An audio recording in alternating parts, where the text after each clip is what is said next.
अस्सलाम वालेकुम, मेरा नाम बिलाल परवेज़ है। अच्छा, आज मैं आप लोगों से बात करना चाह रहा था स्टॉक एक्सचेंज के हवाले से बिकॉज़ न्यूज़ में भी आपने बहुत चीज़ें सुना होगा और लास्ट कुछ मंथ से स्टॉक एक्सचेंज जो पाकिस्तानी स्टॉक एक्सचेंज है वो एक्सेप्शनली वेल परफ़ॉर्म कर रही है एक्सक्लूडिंग डे बिफोर जब आपको पता है कि बहुत जो धरना-वरना की और जो पॉलिटिकल सिचुएशन थी उसकी वज़ह से। मैं इस पे बात इसलिए करना चाह रहा हूँ because it can be one of the Avenue जिसके थ्रू आप पैसा बना सकते हैं, स्पेशली अगर आप ऐसे इन्वेस्टर हैं जो काफ़ी देर के लिए पैसा होल्ड कर सकते हैं। आपको ये बात मालूम है कि पाकिस्तान में बेशतर लोग प्लॉट्स में पैसा लगाते हैं और प्लॉट्स में पैसा लगाने का मकसद ये होता है कि आपके रिटर्न्स अच्छे आएँ। बट लेटली काफ़ी कुछ अरसे से जो प्रॉपर्टी मार्केट है पाकिस्तान की ओवरऑल वो काफ़ी अच्छी नहीं है और अगर ये गवर्नमेंट सस्टेन करती है, परसिस्ट करती है और अपने जो इनिशिएटिव्स हैं, उनको कंटिन्यू करती है, तो आगे भी फ़ॉरसीएबल फ्यूचर में जो रियल एस्टेट की मार्केट है, वो बहुत जल्दी से रिकवर शायद ना करे। So in that scenario it's important to understand कि what are the other revenues available. अगर हम पाकिस्तान स्टॉक एक्सचेंज की बात करें, तो पाकिस्तान स्टॉक एक्सचेंज 1999 में समवेयर अराउंड 1000 इंडेक्स पॉइंट्स पे था। हम केसी 100 इंडेक्स की बात कर रहे हैं, ठीक है? और इस वक़्त 2024 है, समवेयर अराउंड 25 इयर्स और इस वक़्त वो 1 लाख की रेंज में चला गया है, ठीक है? या रफली आज उसने क्रॉस कर दिया था but it goes back to 99,000 something but ये फ्लक्चुएट कर रहा है and there is a very high probability कि ये इसको क्रॉस करेगा। तो 1000 से 1000 से 1 लाख तक का जो सफ़र है, तो इसका मतलब ये है कि और इस हिसाब से अगर हम देखें तो जो ईयर टू ईयर रिटर्न है ऑन एवरेज तकरीबन 16 से 17 परसेंट बनता है। और अगर आप टैक्सेस वगैरह निकाल दें तो रफली फिर भी आपके पास 13-14% फिर भी आपको ईयर टू ईयर रिटर्न आपको नज़र आएगा depending on the different governments आके डिफरेंट टैक्स रेट्स लगाती हैं। बट कुछ लोग इसको 20% तक भी क्लेम करते हैं डिपेंडिंग ऑन आपने किस स्टॉक्स में इन्वेस्ट किया है। But irrespective of the fact कि आप डायरेक्टली स्टॉक में इन्वेस्ट करें देयर आर आल्सो वेज जिसमें आपको डायरेक्ट स्टॉक में इन्वेस्ट ना भी करके आप बहुत सेफ साइड पे ये मेक श्योर कर सकते हैं कि आप पैसा बनाएं। एक चीज जो बहुत ज्यादा इंपॉर्टेंट है वो ये है कि पाकिस्तान में जो इन्वेस्टर हैं स्टॉक्स के वो बहुत लिमिटेड लोग हैं और उसकी सबसे बड़ी रीजन यही है कि एक तो मार्केट इटसेल्फ बहुत छोटी है और मार्केट में फ्लक्चुएशंस बहुत ज्यादा रहती हैं तो उन लोगों के लिए जो डे टू डे या मंथ वाइज ट्रेडिंग करते हैं शायद उनके लिए बहुत ज्यादा इंटरेस्टिंग बैट नहीं है।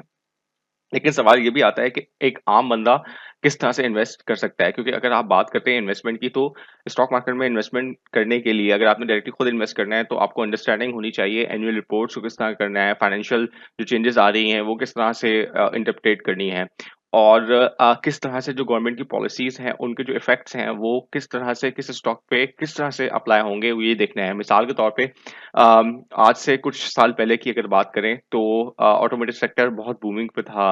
अ, उनके स्टॉक्स बहुत हाई थे लेकिन जब गवर्नमेंट ने इंपोर्ट पॉलिसी पे टाइटनिंग की तो उनके स्टॉक्स बहुत तेजी से नीचे गिरे।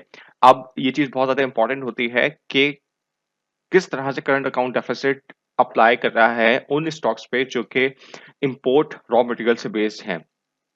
और ये जो डिसीजंस जब लिए जा रहे होते हैं और फोरकास्टिंग की जा रही होती है, ये चीज़ समझना हर आम बंदे के बस की बात नहीं है क्योंकि ऑब्वियसली हर किसी की फील्ड नहीं है ये। तो इस केस में एक और चीज़ आती है जो कि कहलाती है म्यूचुअल फंड्स। म्यूचुअल फंड्स क्या होते हैं? म्यूचुअल फंड्स को आप इस तरह से समझते हैं कि बहुत सारे बैंक्स खुद अपनी म्यूचुअल फंड्स कंपनीज बनाते हैं और ये म्यूचुअल फंड्स फंड्स कोई इंडिविजुअल कंपनीज भी होती हैं। वो क्या करते हैं वो लोगों को ये कहते हैं कि भाई वी हैव एक्सपर्ट जिनका दिन रात सिर्फ और सिर्फ काम ही यही है कि स्टॉक्स को देखना इक्विटी को देखना और दूसरे फंड्स को देखना कि वो किस तरह से काम कर रहे हैं और वहां पे इन्वेस्टमेंट करना and we have experts for that so what you can do you can give us the money आप हमको पैसा दो और वो पैसा रख के हम देखेंगे कि कहाँ पे हम इन्वेस्ट करके आपको अच्छे डिविडेंड्स या अच्छे रिटर्न्स दे सकते हैं। अब इसमें एक और चीज़ जो बहुत इंपॉर्टेंट है वो ये है कि there are different kinds of mutual funds जिसमें हाई रिस्क, लो रिस्क और मीडियम रिस्क और लो रिस्क फंड्स होते हैं और इसकी डिफरेंट बहुत सारी टाइप्स होती हैं।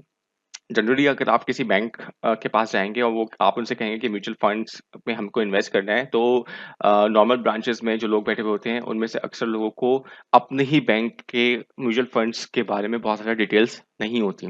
तो उसके लिए आपको डायरेक्टली म्यूचुअल फंड्स कंपनी से बात करनी होती है और आपने ये देखना होता है कि आपने किस तरह के फंड्स में इन्वेस्ट करना है। हाई में करना है, लो में करना है, मीडियम में करना है, ठीक है? अक्लमंद इंसान वो है जो कि सारी अपने पैसे जो है वो एक बास्केट में डाल के ना रखे, बल्कि उसको डिवाइड करे। जब आप उसको डिवाइड करेंगे तो ऑब्वियसली जो हाई रिस्क फंड्स होते हैं उनके रिटर्न्स हाई होते हैं, but at the same time problem ये आती है कि जो हाई रिस्क फंड्स होते हैं उनमें जब पैसे लॉस होते हैं तो उसके चांसेस भी होते हैं। बट अगर आप इन द लॉन्ग रन देखें तो इरिस्पेक्टिव ऑफ द फैक्ट आपने किस फंड में डाला हुआ है, लॉन्ग रन की हम बात कर रहे हैं 15 20 25 साल की, तो आपको पे बैक अच्छा मिलेगा। अब इसमें एक और चीज़ ये भी है कि बहुत सारे लोग समझते हैं कि हम इनसे डे टू डे ट्रेडिंग करके कुछ पैसे बना लें। तो याद रखें, डे टू डे करके हो सकता है कि कुछ लोग उससे पैसे बना लें, लेकिन जो वेल्थ क्रिएशन और वेल्थ जनरेशन है, वो उसके थ्रू पॉसिबल नहीं हो पाएगी। तो there are lots of videos available on the internet जिसमें आप जाके देख सकते हैं कि आप किस तरह से इसमें इन्वेस्टमेंट कर सकते हैं। लेकिन एक चीज़ इम्पोर्टेंट है कि मोस्ट ऑफ द टाइम जब आप म्यूचुअल फंड्स में इन्वेस्टमेंट की कोशिश करते हैं, then you have to have everything in white. White I means that आप टैक्स पेयर होने चाहिए। अगर आप बिजनेस कर रहे हैं तो उसकी प्रॉपर लोकेशंस वगैरह डिफाइंड होनी चाहिए। अगर आप सैलरीड हैं तो उसमें तो ऑब्वियसली कोई बहुत ज़्यादा मसला नहीं होता, आपके टैक्सेस पहले ही कट जाते हैं। तो ये सारी चीज़ें आपने मेक श्योर करनी होती हैं। अ, लेकिन बॉटम लाइन मैं आपको ये बता दूं कि ये चीज़ लॉन्ग टर्म का है। अगर किसी ने आज से अ, मिसाल के तौर पे 50,000 रुपए दो 1999 में लगाए होंगे पाकिस्तान स्टॉक एक्सचेंज में, तो आज उसके वो पैसे लाखों में पहुंच चुके होंगे। ठीक है? तो अगर आप लॉन्ग टर्म बेसिस पे इन्वेस्टमेंट कर सकते हैं, then stock exchange and mutual funds can be a very good option for you, but it also depends कि आप कितना लॉन्ग टर्म सोचते हैं। लॉन्ग टर्म की जब हम बात कर रहे हैं 15 20 25 साल की बात कर रहे हैं। ठीक है? तो आप इस तरह से भी इन्वेस्टमेंट कर सकते हैं कि जैसे आज 50,000 किया एंड एवरी मंथ आपने इसमें 5-5 हज़ार डालते गए।